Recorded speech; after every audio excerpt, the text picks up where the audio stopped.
Hello అండి, ఎలా ఉన్నారు? బాగున్నారా? నేను కూడా బాగున్నాను. ఈరోజు మీకు మజ్జిగ చారు ఎలా పెట్టుకోవాలో చేసి చూపిస్తాను. మజ్జిగ చారు చేయడం రాని వాళ్ళు ఉంటారా అనుకోవచ్చు. ఏముంది, కొంతమంది ఉంటారు కదా కొత్తగా పెళ్ళైన వాళ్ళు, అలా వాళ్ళు కూడా లేరనుకోండి. ఇప్పుడు ఏ రాకపోయినా కూడా ఫోన్ దగ్గర ఉంటే చాలు, అన్ని వంటలు వచ్చేస్తాయి.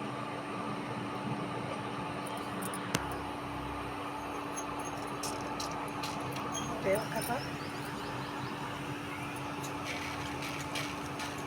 ఆవాలు,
కొంచెం సాల్ట్,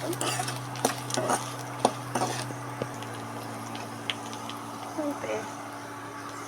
ఇది ఏంటంటే పెరుగుని కొంచెం కవ్వంతో తిలకొట్టాను అనమాట. మజ్జిగ అయింది. ఇప్పుడు ఏం చేయాలంటే, ఇవన్నీ ఉన్నాయి కదా, కరివేపాకు, ఎండుమిరపకాయలు, ఉల్లిపాయలు, ఇవన్నీ ఇలా నలుపుకోవాలన్నమాట. ఈ మజ్జిగ సరి టేస్ట్ ఏంటంటే ఇది ఇలా నలుపుకోవడంలోనే. అసలు కరివేపాకు కనపడకూడదు. పిల్లలు తీసి పక్కన పెట్టేస్తారు కదా, పక్కన పెట్టి పని లేకుండా ఇలా. నేను ఏ కూరలోనైనా కరివేపాకు ఎక్కువ వేస్తాను, చట్నీల్లో ఏంటి. ఇలా అయితే ఇంకా వాళ్ళు తీయడం రాదనమాట. చూసారా ఎంత బాగుందో కలరు? అలా అని పసుపు ఎక్కువ వేసేసుకోకూడదు, వేడి చేసేస్తుంది. లైట్గా వేసుకోవాలి. చూసారా ఎంత బాగుందో? ఈ చిన్న వీడియో మీకు నచ్చినట్లయితే సబ్స్క్రైబ్ చేసుకోండి, లైక్ చేయండి. Thank you.